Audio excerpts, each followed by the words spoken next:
Okay, be honest. Is your copy a little boring? If you're following proper punctuation and grammatical rules to a T, like your high school lit essay is about to be graded by Professor Umbridge, if you don't know when to GIF, when to meme, or when to bold, or if you are using even just one of these, then I am sorry to say, but you need this video more than it needs you, so keep watching.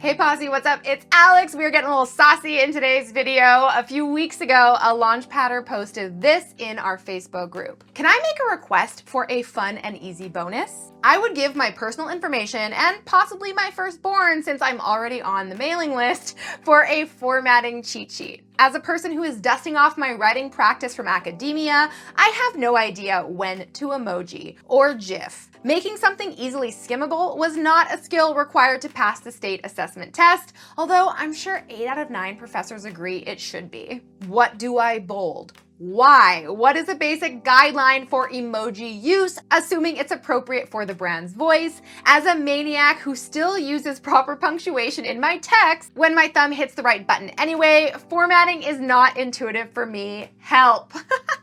I chuckled a bit when I read this because I thought, oh my God, that is actually so relatable. Because the truth is, a lot of freelance copywriters in the Posse are transitioning from a more technical writing background or academia. And for those writers, unlearning everything about proper punctuation and grammar and syntax is really difficult. And honestly, that's why I always say that not having a college English degree or any formal writing experience can actually be beneficial for copywriters. Because the truth is, technically perfect and grammatically flawless writing just isn't what the modern day internet age consumer wants to read. And don't even get me started on like acronyms and funny memes, right? The average everyday doom scrolling internet browser wants to be entertained, educated, or inspired. Yes, even if you're writing for a more formal niche or brand voice, your audience is way more likely to respond to messaging that is clear, conversational, accessible, easy to understand, easy to skim, and the big one, it's engaging.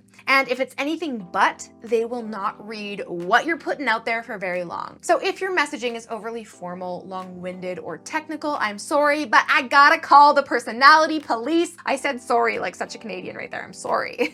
In this video, I'm gonna share 5 tips for making your copywriting more engaging, relatable, and easy to read no matter your business, brand, or niche. And because my Launchpadders asked for it, if you stick around to the end, I have a free cheat sheet with even more formatting tips, tricks, and examples to help you make your copy glossy, saucy, and Posse approved. So if that sounds good to you, you know what to do. Give me a thumbs up and subscribe below for more tutorials to help you master your marketing and messaging. And whatever you do not forget to hit that bell icon to be notified when my next video goes live. All right, so let's dive in with tip number 1, write to a friend.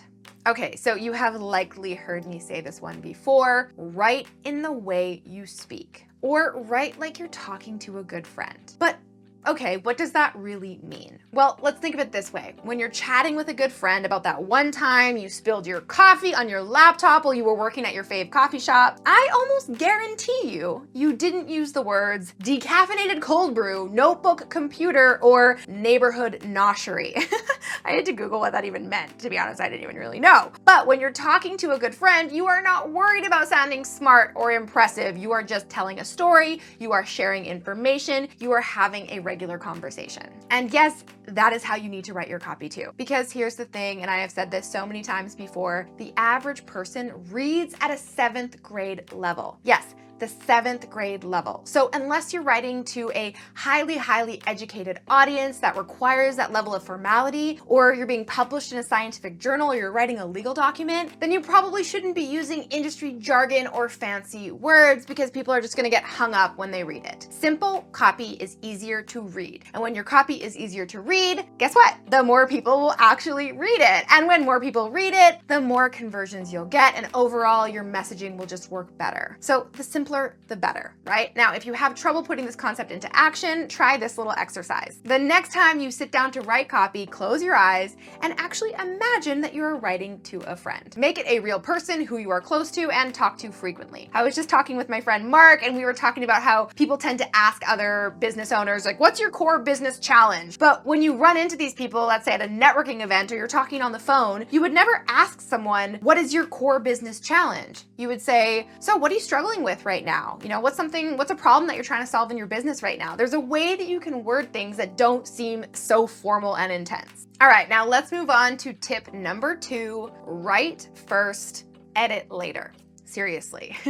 So this is a temptation that we all have. I am so guilty of this. You are writing an email, and let's say you write the first 2 or 3 sentences, and then you realize that, oh, I don't really love that word that I used, or I didn't like the way I said that. So then you go back and you change the word, or you change the sentence, and you tweak this and you tweak that, and then you try to get back into flow and continue on with writing the rest of the email. Stop doing that. You'll almost always change it again anyway and go back and change and tweak and edit till, you know, your heart's desire. But when you do this, it interrupts your conversational flow, and then your copy gets kind of clunky because it's one train of thought that was stopped and then edited, and then you're trying to continue on with a different train of thought, and then that was stopped and edited, and you get what I'm trying to say here, right? You go on and on until the end of the email when you have to then go back and somehow make all of this clunky copy like flow and patch together to make it actually work. No, don't do that. Just sit down and just write. Now, try this, and I promise you'll be surprised by the stream of genius that comes from your brain and into your fingertips. It can, you know, take a little bit of work at first to really get into that flow, but if you get in the habit of it, it'll become a lot easier. Yes, you will misspell words, you'll mess up, you'll duplicate words, you'll have to go back and read and edit later, of course, but the goal isn't to write a perfect email on the first draft. The goal is to write bad copy and then fix it, right? So just let it flow through you and then fight the urge to correct and edit as you go. Don't worry about the formatting or the bolding or the punctuation or the use of GIFs or brackets or grammar or readability or anything else right now. Just get it all out of your brain and onto paper, and no editing, okay? Now let's move on to tip number 3. Read your copy out loud. So now that you've written your first draft of copy in a conversational way, now is when you go back and you clean it up. So to start, I recommend using spelling tools like Grammarly. That's the one that me and my team use, but there are a ton out there, so just pick the one that works best for you. But this is really important to keep in mind. As helpful and necessary as these tools are, because I can miss a typo 18 times. For sure.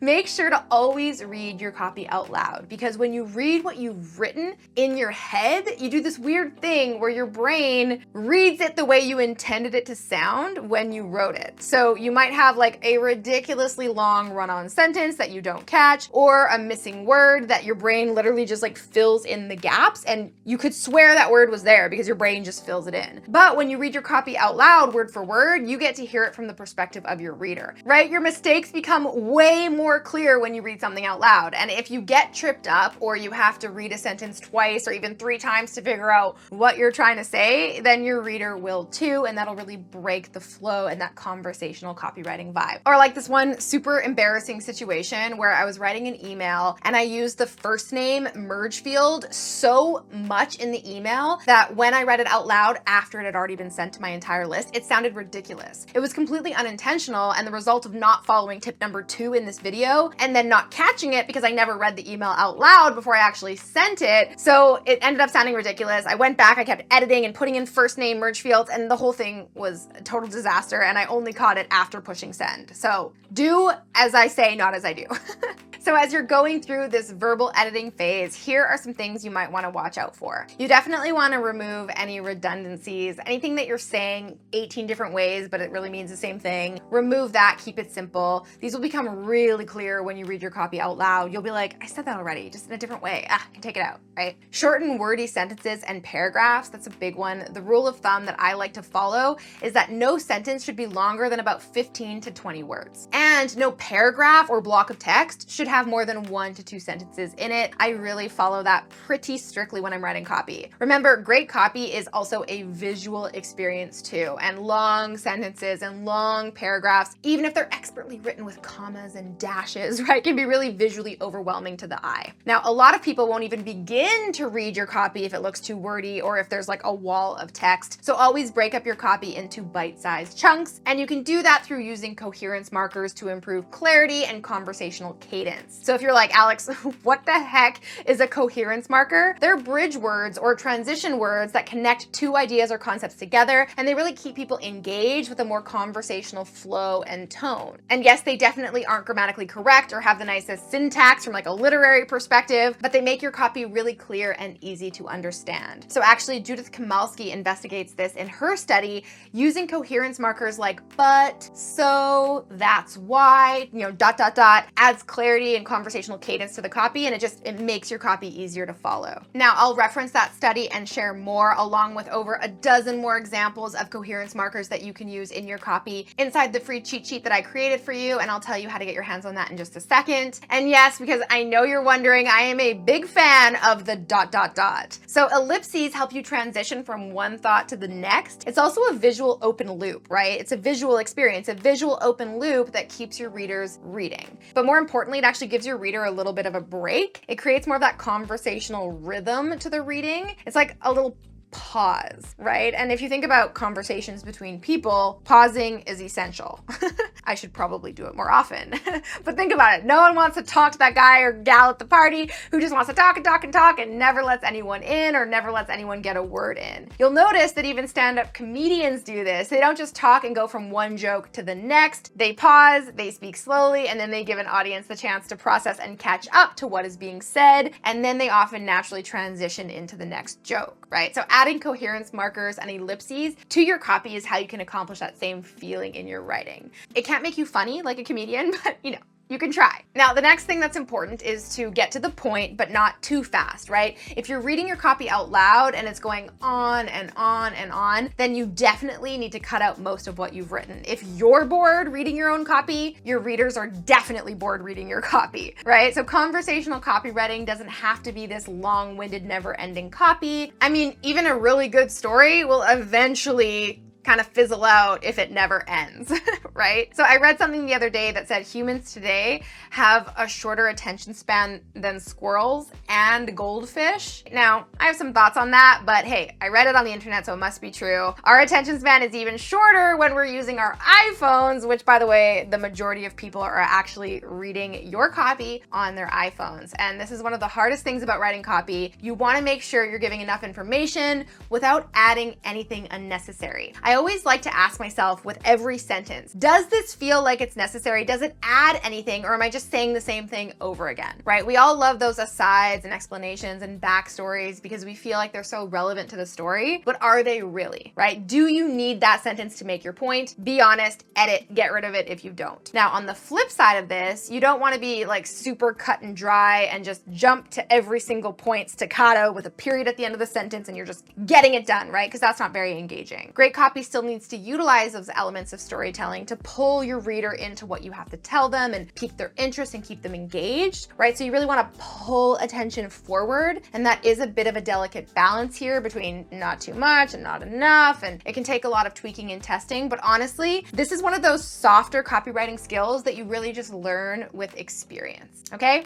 So once you've made this first round of edits, you read your copy out loud and it flows well and it's pulling attention forward, you can now move on to the next round of editing. This is tip number 4, optimize for mobile. So yes, I mentioned this earlier, but according to a study done by Campaign Monitor, 81% of people are reading emails on their cell phones or mobile devices. That is wild to me, 81%, especially when most of us marketers and business owners are on laptops every day. And like it says in this article here, if your copy isn't optimized for mobile, then guess what? It is going straight into the trash, or they're just not reading your website, or they're closing the page and they're not engaging. So what does that actually mean, right? Like optimized for mobile. We hear it a lot, but what does it mean? How is your copy supposed to look on mobile for it to be optimized? So it might look really awesome on that Google Doc that you typed it on your desktop, right? Where all of your sentences and paragraphs look good and they're easy to skim and there's, no more than a couple of sentences per paragraph. But then you pop it onto your phone and it turns into like a wall of text, right? Where the entire screen, top to bottom is just text. So as the last step in your editing process, you should always, always, always pull your copy up on your phone to see how it looks. I actually have the Google Docs app, so I can see how every single thing looks on my phone. And then once you do that, you can break up your sentences and paragraphs to make it, less visually overwhelming to the eye and optimize it for mobile. And now that you've done the hardest part, right? You've gotten it all out, you've made it simple, it is time to get to the fun part, which is tip number 5, add your copy gloss. I'm talking bolding, brackets, italics, GIFs, emojis, memes, and more. This is the stuff that can elevate a piece of copy from good to, wow, I loved reading that, and maybe even get like a chuckle or an emotional response from someone, right? This is what adds personality, fun, and conversational best friend flair to your copy. Yes, of course, the way you write and the words you select and the stories you tell should really accomplish that too, but your copy gloss is that final formatting touch, the cherry on top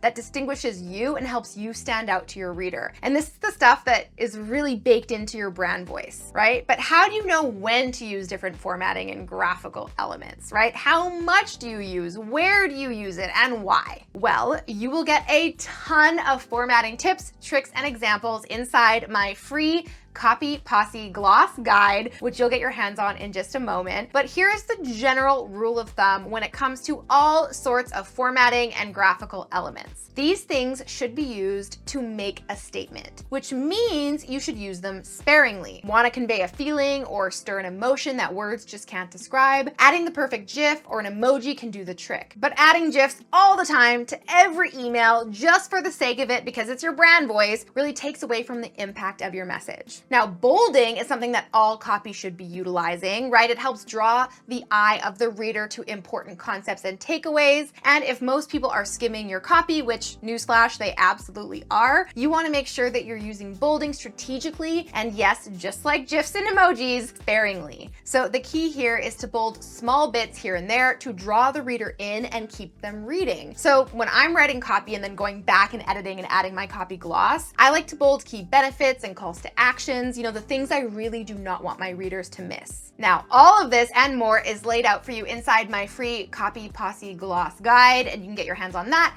in the description box below. And I've also included more free resources and related videos on the topic that you might like below that. I will see you next week with a brand new video. Until then, I'm Alex. Ciao for now. All right, guys, if you enjoyed that video, make sure to check out the next one from me right here. And you can click right here to get a free gift. Unpopular opinion? The copywriting formulas you learn don't mean jack until you master the art of formatting. If you want to peek behind the scenes of what my sales pages look like before pushing publish, keep watching.